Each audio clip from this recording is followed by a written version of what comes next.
Mechanical hard drives are incredibly cheap but slow, and SSDs are really fast but they can get expensive. So what would happen if you actually combine the two? Well, we actually did that for quite a while. This is an SSHD, otherwise known as a hybrid hard drive. And it takes the capacity of a hard drive, combines it with the speed of an SSD, to give you kind of an all-in-one solution that was economical. See, the majority of the data on this drive was stored on mechanical platters just like the traditional hard drive.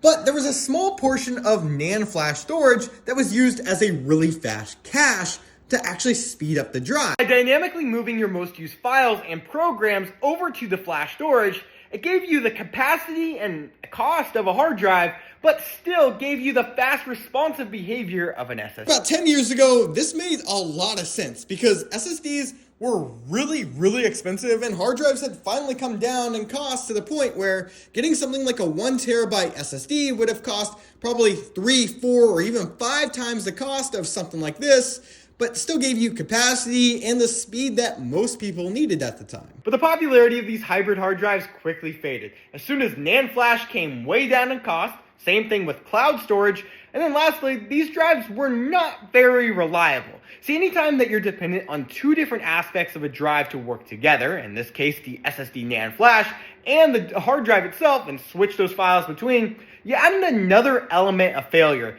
And these drives are notorious for failing way more often than either an SSD or a traditional hard drive. So if you do have one of these, I'd probably get it out of your system.